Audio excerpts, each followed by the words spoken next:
لله الحمد لله والصلاة والسلام على رسوله الكريم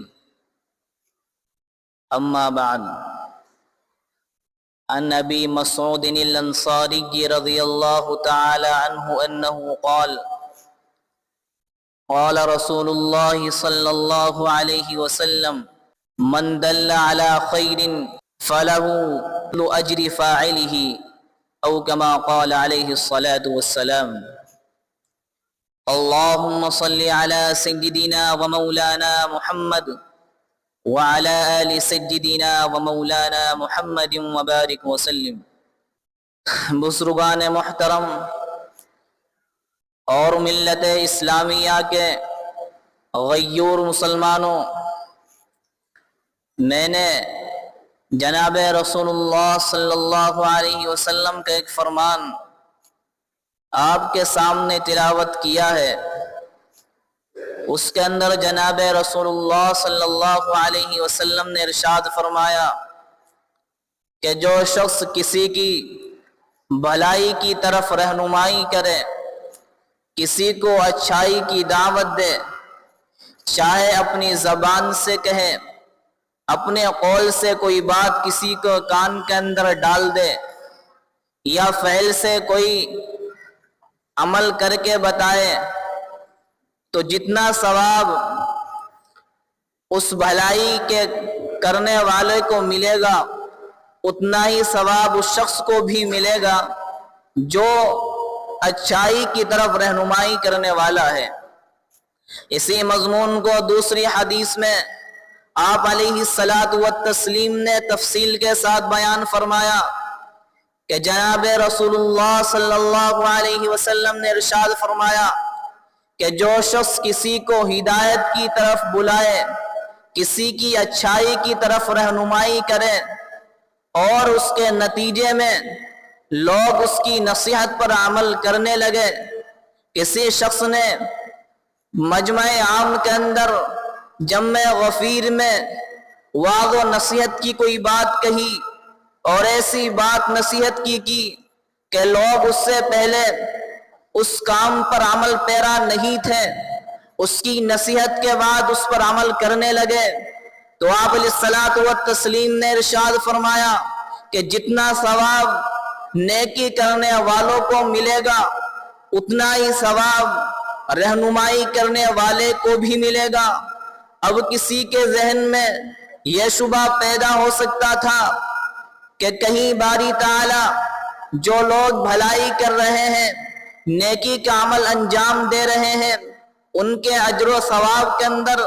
کوئی کمی کر دی جائے، پھر اس کا ثواب رہنمائی کرنے والے کو ملے۔ اور اس شبہ کا جواب جناب رسول اللہ صلی اللہ علیہ وسلم نے ارشاد فرمایا کہ ایسا نہیں ہے، بلکہ اللہ سبحانہ وتعالی اس شخص کو اپنی طرف سے اجر و ثواب عطا فرمائیں گے۔ جو لوگ بھلائی کرنے والے ہیں، جو لوگ اچھائی کرنے والے ہیں، ان کے اجر و ثواب کے اندر ذرہ برابر بھی کمی نہیں ہوگی۔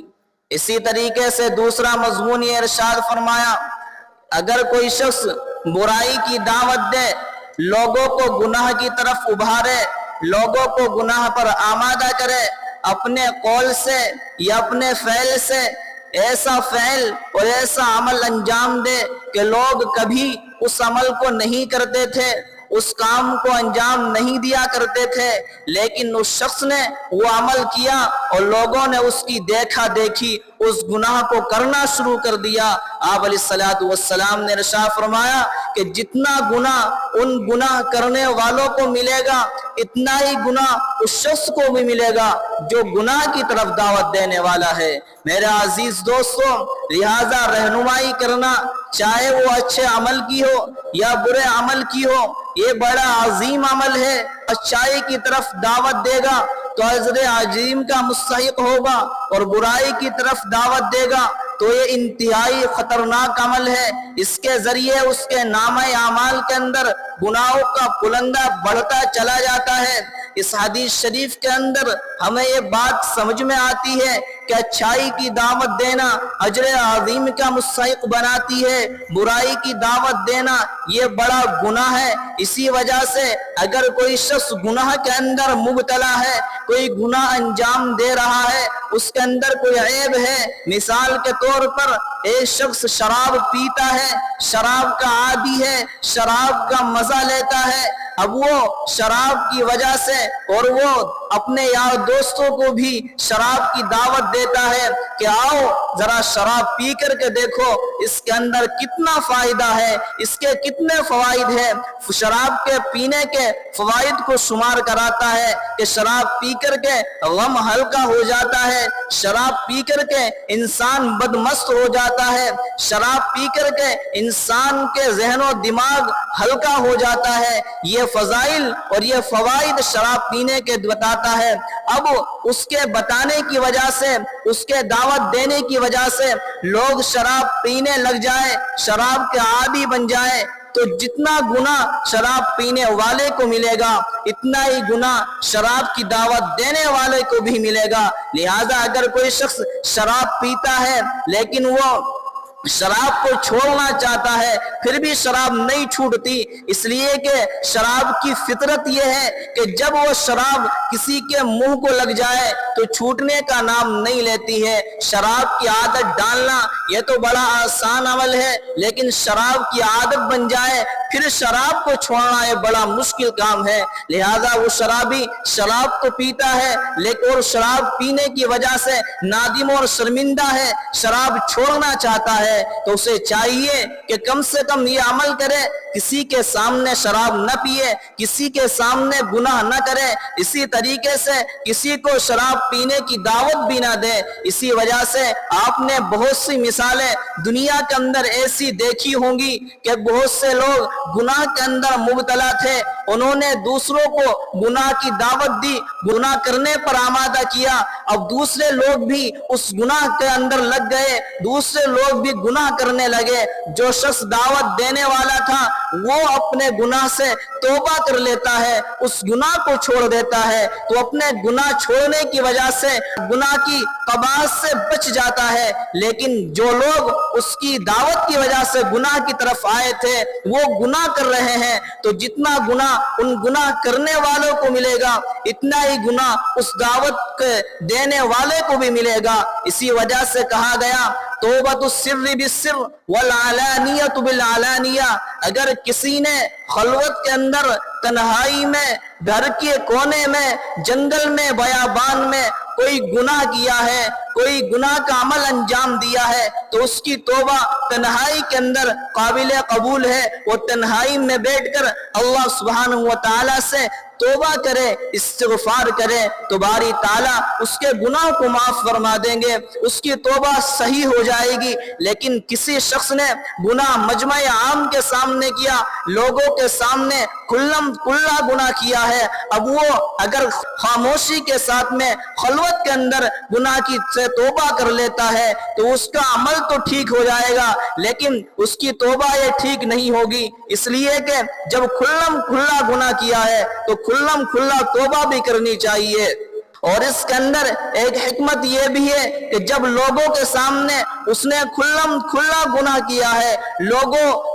اس کی دیکھا دیکھی اس گناہ پر آمادہ ہوئے ہیں، اس گناہ کے کرنے پر اپنے آپ کو جری بنایا ہے، جب وہ لوگوں کے سامنے کھلا توبہ کرے گا، کسی نے بیان کے اندر غلط عقائد لوگوں کے سامنے پیش کیے، گمراہ کن باتیں لوگوں کے سامنے رکھی، اب لوگ ان کی باتوں پر، اس شخص کی باتوں پر عمل کر کے انہوں نے اس گناہ کو اور گمراہ کن عقائد کو اپنی زندگی کے اندر ڈھالا، اور ڈھالنے کی وجہ سے وہ لوگ بھی گمراہ ہوئے۔ اب وہی شخص جس نے بیان کے دوران میں غلط عقائد لوگوں کے سامنے رکھے تھے، وہ لوگوں کے سامنے آ کر کے ان سے اللہ سبحانہ و تعالیٰ سے توبہ کرے اور جو غلط عقائد لوگوں کے سامنے پیش کیے سے ان سے رجوع کرے، تو اس کے اندر مصلحت یہ ہے کہ جو لوگ اس کو دیکھ کر کے غلط عقائد کو اپنانے والے تھے وہ بھی اس گناہ کو چھوڑنے پر آمادہ ہو جائیں گے۔ اسی وجہ سے کہا جاتا ہے توبۃ السر بالسر والعلانیۃ بالعلانیہ، اگر گناہ خاموشی کے ساتھ میں کیا گیا ہے، گناہ تنہائی کی اندر کیا گیا ہے، تو اس کی تلافی بھی یہ ہے کہ توبہ تنہائی کے اندر کر لی جائے، اور اگر گناہ کھلم کھلا کیا ہے تو کھلم کھلا توبہ کرنی چاہیے۔ اسی وجہ سے ہمارے یہاں ایک گناہ یہ عام ہو چکا ہے کہ ہم لوگوں کی محفلوں کے اندر غیبت عام ہو چکی ہے۔ غیبت کے بغیر ہماری محفلیں برخاست نہیں ہوتی، ہر شخص اس غیبت کے اندر مبتلا ہے۔ اللہ سبحانہ وتعالی ہمیں اس غیبت کے عمل سے محفوظ رکھے۔ اس کے اندر بھی یہی ضابطہ ہے کہ اگر تو غیبت اس طرح کی ہے کہ جس کی غیبت کی گئی ہے اس کو غیبت کا علم نہیں ہے، تو اس کی توبہ یہ ہے کہ خاموشی کے ساتھ میں اللہ سبحانہ وتعالی کے دربار میں استغفار کر لے، توبہ کر لے، اس کی توبہ قابل قبول ہے۔ اور اگر اس غیبت کرنے والے کی نے جو غیبت کی ہے اور جس کی غیبت کی گئی ہے اس کو علم ہو گیا کہ فلاں شخص نے میری غیبت کی ہے، تو اب اس کی توبہ صرف تنہائی کے اندر نہیں ہو سکتی، بلکہ جس شخص کی غیبت کی ہے اس سے بھی معافی مانگنی پڑے گی، اس لیے کہ جب اس کو علم ہو گیا کہ فلاں شخص نے میری غیبت کی ہے تو اس کے دل کو ٹھیس پہنچے گی، اس کو تکلیف پہنچے گی، اس کو پریشانی ہوگی، تو اسی وجہ سے جب وہ سامنے توبہ کرے گا، اس سے معافی مانگے گا تو اللہ سبحانہ وتعالی معاف فرما دیں گے۔ جب یہ بندے کو غیبت کا علم ہو جاتا ہے تو یہ حق اللہ ہی نہیں رہتا بلکہ حق العبد کے اندر بھی شمار ہوتا ہے کہ جب تک بندہ اس گناہ کو معاف نہ کرے تو بندہ اللہ سبحانہ وتعالی اس گناہ کو معاف نہیں کر سکتے۔ اسی وجہ سے آپس میں جو ملنے جلنے والے لوگ ہیں، آپس میں جو اٹھنے بیٹھنے والے لوگ ہیں، دوسرے کے پاس اٹھنا بیٹھنا ہوتا ہے تو ان کو چاہیے کہ اپنے حقوق ایک دوسرے سے معاف کراتے رہنا چاہیے۔ بیان کے دوران گفتگو کوئی ایسی بات کہی جا سکتی ہے جس سے دوسرے کو تکلیف ہو گئی ہوگی، تو جب معافی تلافی ہو جائے گی تو یہ عمل ختم ہو جائے گا۔ اور سلوک و تصوف کا سب سے پہلا قدم یہ ہے کہ جب انسان سلوک و تصوف کے میدان میں اپنا قدم رکھتا ہے تو اس کے اندر توبہ کی تکمیل کرائی جاتی ہے، اور توبہ کی تکمیل میں ایک لازمی حصہ یہ ہے کہ جن کی غیبتیں کی گئی ہے ان سے معافی مانگی جائے کہ میں نے اپنی مجلسوں کے اندر نازیبہ باتیں کہی ہیں، بے احتیاطیاں مجھ سے ہوئی ہیں، ہو سکتا ہے کہ آپ کی غیبت بھی مجھ سے ہوئی ہو، اللہ کے واسطے مجھے معاف فرما دیجئے۔ بہرحال میں یہ عرض کر رہا تھا کہ اچھائی کا حکم دینا، اچھائی کی دعوت دینا اور برائی سے روکنا بڑا اونچا عمل ہے، اسی طریقے سے برائی کا حکم دینا، برائی کی طرف متوجہ کرنا، یہ بھی انتہائی خطرناک عمل ہے، اور یہ ایسا عمل ہے دوسرے کے گناہ بھی اپنے دامن میں آ جاتے ہیں۔ اگر کوئی شخص گناہ کے اندر مبتلا ہے، اس سے کوئی غلطی سرزد ہو رہی ہے تو اس کو ایک کام تو یہ کرنا چاہیے کہ برائی کو لوگوں کے سامنے نہ کرے، دوسرا کام یہ کرنا چاہیے اس برائی کی دعوت لوگوں کو نہ دے، کم از کم اس گناہ کو اپنی ذات تک محدود رکھے، اس گناہ کی دعوت لوگوں کو نہ دے۔ اگر لوگوں کو اس کی دعوت دی جائے گی اور لوگ اس گناہ کو کرنے لگیں گے تو ایسی صورت میں اپنے گناہ کا وبال تو اس کے سر پر رہتا ہی ہے، لیکن جو دوسرا گناہ کر رہا ہے اس کی دعوت کی وجہ سے وہ گناہ کے اندر ملوث ہوا ہے، اس شخص کے گناہ کا وبال بھی رہنمائی کرنے والے کے خاتے کے اندر آ جائے گا۔ اسی وجہ سے بہت سے گناہ ایسے ہیں اگر انسان ان کو گناہ نہ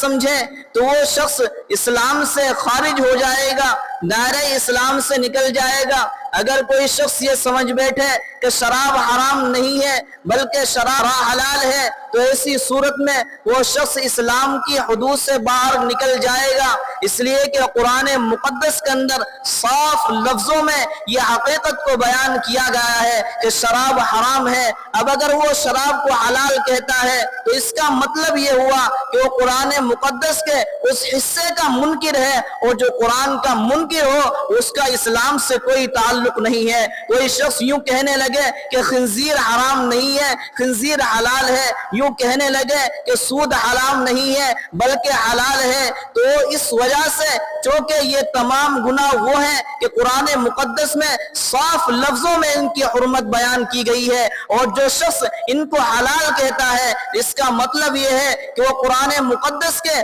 اس حصے کا منکر ہے، اس وجہ سے وہ دائرہ اسلام سے نکل جائے گا۔ میرے محترم بزرگوں دوستوں، میں عرض کر رہا تھا کہ اچھائی کا حکم دینا، اچھائی کی دعوت دینا یہ بڑا اونچا عمل ہے، اسی طریقے سے برائی کا حکم دینا، گناہ پر آمادہ کرنا یہ بھی انتہائی درجے کا خطرناک عمل ہے۔ جناب رسول اللہ صلی اللہ علیہ وسلم جب خیبر کے لیے نکلے، اور خیبر بڑی بستی تھی، اس میں مسلمان بھی آباد تھے اور یہود بھی وہاں سکونت پذیر تھے، یہود بھی وہاں رہا کرتے تھے، اور یہود مسلمانوں کو پریشان کرتے تھے، ان کو ستاتے تھے، تکلیف دیتے تھے۔ اس وجہ سے جناب رسول اللہ صلی اللہ علیہ وسلم اور صحابہ نے ان پر حملہ کرنے کے لیے تشریف لے گئے، اور جو خیبر کے جو قلعے تھے وہ بڑے مضبوط تھے، اور صحابہ نے ان کا محاصرہ کیا، 3 دن تک محاصرہ کیا، کوئی نتیجہ برآمد نہ ہوا۔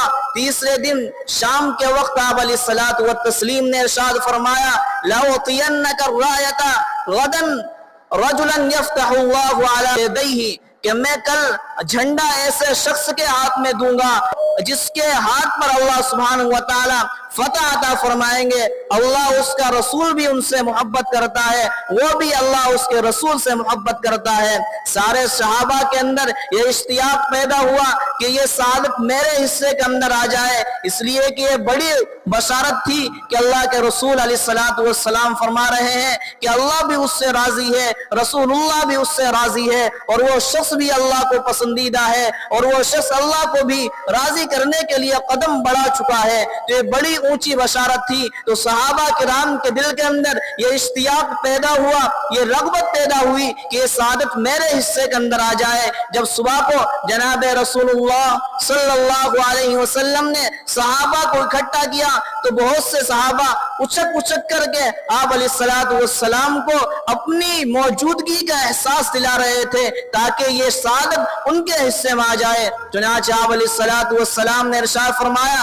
اَيْنَ عَلِيُّ بْنُ أَبِي طالب، علی ابن ابی طالب کہاں ہے؟ ایک صحابی نے عرض کیا، یا رسول اللہ ان کی آنکھیں دکھ رہی ہے، ان کی آنکھوں میں تکلیف ہے۔ آپ علیہ الصلوۃ والسلام نے ارشاد فرمایا، ان کو میرے پاس لے کر کے آؤ۔ چنانچہ حضرت علی رضی اللہ تعالی عنہ آپ علیہ الصلوۃ والتسلیم کی خدمت میں حاضر ہوئے، آپ نے اپنا لعاب ان کی آنکھوں پر لگایا، ان کی آنکھیں اسی وقت ٹھیک ہو گئی۔ پھر آپ نے جھنڈا ان کو مرحمت فرمایا اور کہا کہ اللہ کا نام لے کر کے حملہ کرو۔ چنانچہ حضرت علی رضی اللہ تعالی عنہ نے عرض کیا، یا رسول اللہ اقاتلہم حتی یکونوا مثلنا، میں ان سے لڑتا رہوں جب تک کہ وہ ہماری طرح مسلمان نہ ہو جائے۔ آپ علیہ الصلوۃ والتسلیم نے ارشاد فرمایا، انفض علی رسلک، تم ٹھہر ٹھہر کر دھیمے دھیمے ان کی طرف بڑھو، ان کی طرف چلو، ان کو دعوت اسلام دو، اگر وہ دعوت اسلام قبول کر لیتے ہیں تو ٹھیک ہے، اور اگر وہ باغی ہیں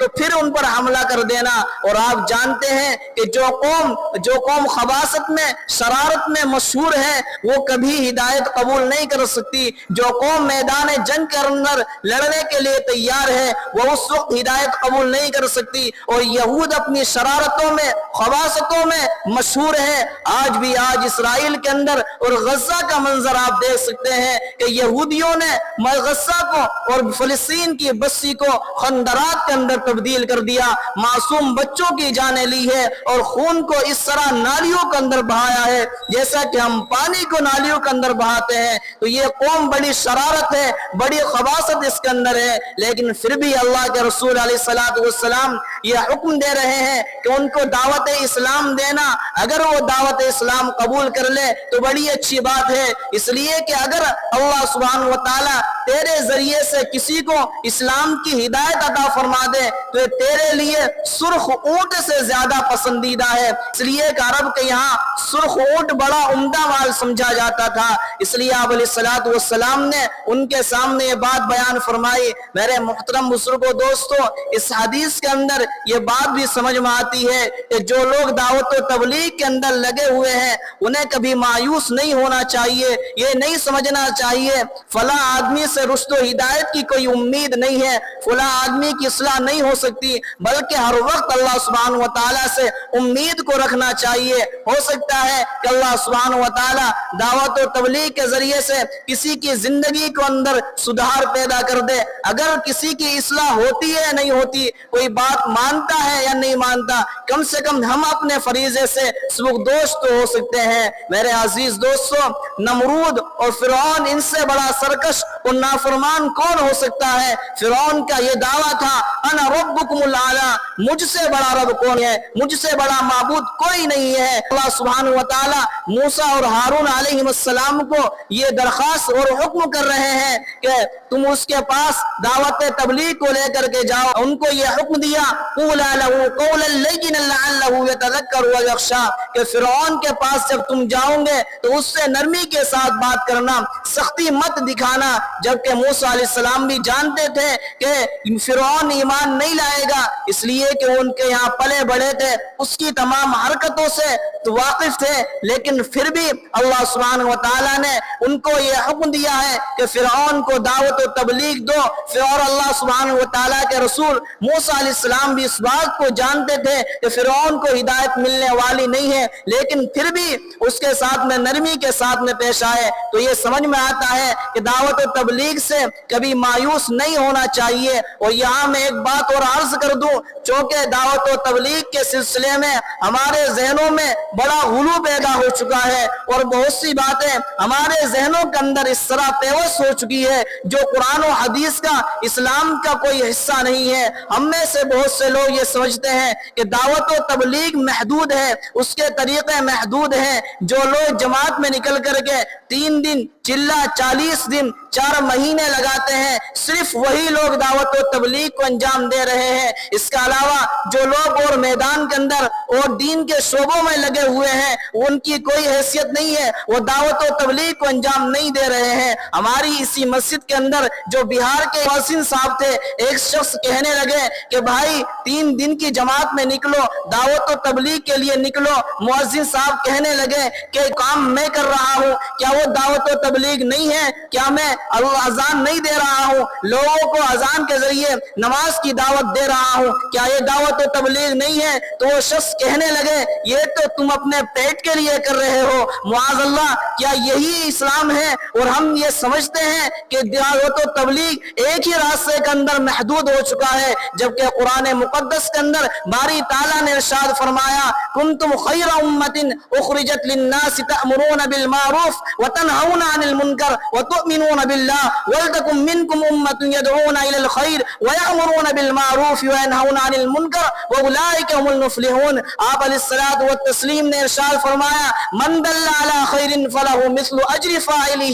آپ علیہ الصلوۃ والسلام نے دعوت و تبلیغ کے فضائل بیان کیے۔ قرآن مقدس کے اندر اللہ سبحانہ و تعالیٰ نے دعوت و تبلیغ کا حکم دیا ہے، لیکن راستے محدود نہیں کیے۔ یہ نہیں کہا کہ فلاں شخص اس طریقے سے عمل کرے گا تو وہی دعوت و تبلیغ کو کرنے والا ہے۔ میرے دوستو، اس بات کو بڑی سنجیدگی کے ساتھ میں سماعت فرمائیے اور سنیے، اور اپنے دل کے کانوں پر اور اپنے دل کی گہرائیوں میں ان باتوں کو اتاریے۔ میرے دوستو، قرآن مقدس کے اندر تبلیغ کا حکم دیا ہے، دعوت کا حکم دیا ہے، لیکن راستہ محدود نہیں کیا، بلکہ یہ ارشاد فرمایا جو شخص جس طریقے سے دعوت و تبلیغ کا کام انجام دے وہ دعوت و تبلیغ ہی کا کام کر رہا ہے۔ صحابہ کے نام رضوان اللہ علیہ مجمعین نے جہاد کر کے دعوت و تبلیغ کے فریضے کو انجام دیا ہے۔ تابعین، تابعین نے قال اللہ و قال الرسول کی صدائیں بلند کر کے دعوت و تبلیغ کے فریضے کو انجام دیا ہے۔ ائمہ مجتہدین نے قرآن و مقدس کے اندر اور حدیث کی گہرائیوں میں اتر کر کے وہاں سے مسائل کو نکال کر کے دعوت و تبلیغ کا فریضہ انجام دیا ہے۔ محدثین نے وہ حدیث کو جمع کر کے اور حدیثوں کے اندر جو من گھڑت حدیثوں کو خلط ملط کیا تھا ان کو صاف کر کے دعوت و تبلیغ کا فریضہ انجام دیا ہے۔ مدارس والے مسند تدریس پر بیٹھ کر کے کے قال اللہ قال الرسول کی صدائیں بلند کر رہے ہیں، وہ بھی دعوت و تبلیغ کا فریضہ انجام دے رہے ہیں۔ مساجد کے ائمہ منبر و محراب میں بیٹھ کر کے واعظ و نصیحت کر رہے ہیں، وہ بھی دعوت و تبلیغ کے فریضے کو انجام دے رہے ہیں۔ جو شخص تصنیف کر رہا ہے، کتابیں لکھ رہا ہے، وہ کتابوں کی تصنیف کر کے دعوت و تبلیغ کے فریضے کو انجام دے رہا ہے۔ اسی طریقے سے جتنے بھی شعبے دین کے ہیں وہ سارے کے سارے دعوت و تبلیغ کے شعبے ہیں۔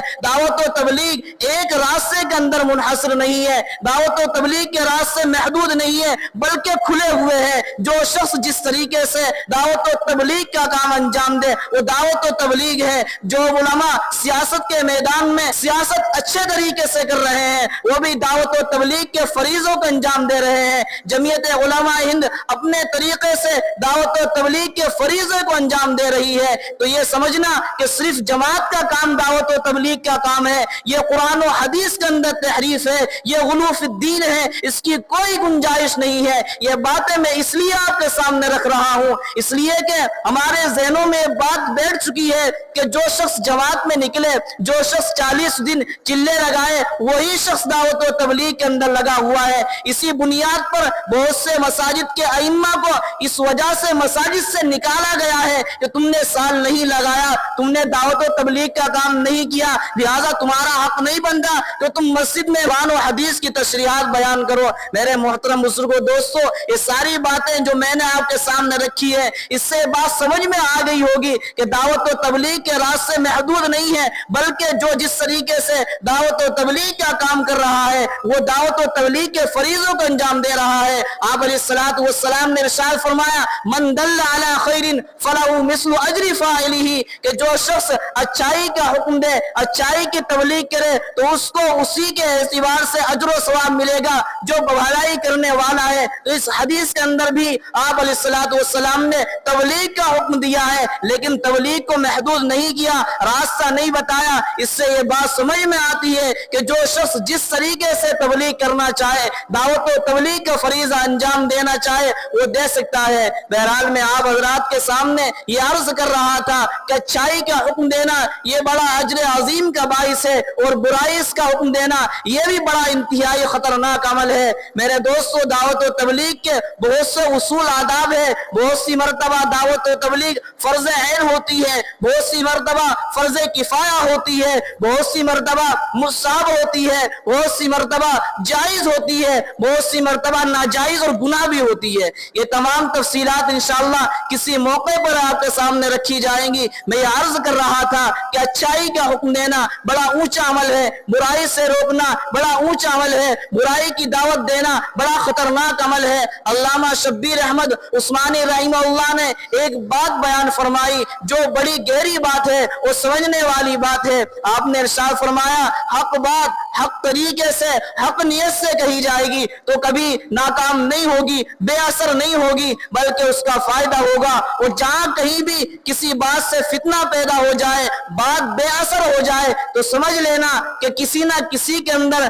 کمی ہوئی ہے، حق بات نہیں ہوگی یا حق بات تو ہوگی لیکن اخلاص نیت کے ساتھ بات نہیں کہی ہوگی، اپنی بڑائی اور اپنے تکبر کی بنا پر لوگوں سے کوئی بات کہی ہوگی، اس لیے بات بے اثر ہے۔ نمبر 3، بات بھی ٹھیک ہے اور صحیح نیت سے کہی گئی ہے لیکن طریقہ ٹھیک نہیں تھا، کسی پر لٹ مار دیا، لوگوں کے سامنے کسی کو ذلیل کر دیا کہ تو نماز نہیں پڑھتا، مسلمان کس کام کا ہے، صرف گوشت کھانے کا مسلمان ہے، اس طریقے کے تانے دیے جائیں اور بات تو صحیح ہے، اخلاص نیت کے ساتھ بھی کہی جا رہی ہے لیکن طریقہ اچھا نہیں ہے، اس وجہ سے اس کے اندر وہ اثر پیدا نہیں ہو سکتا جو اس بات کے اندر ہونا چاہیے تھا۔ تو میرے دوستو، جب بھی کسی کو کوئی بات کا حکم دے تو کم سے کم یہ 3 چیزیں سامنے ہونی چاہیے، بات حق ہو، اخلاص نیت کے ساتھ میں بات کہی جائے، نمبر 3 بات کہنے کا طریقہ بھی اچھا ہو۔ تو میں نے آج کے بیان میں آپ کے سامنے ایک حدیث کی تشریح کی ہے جس کے اندر جناب رسول اللہ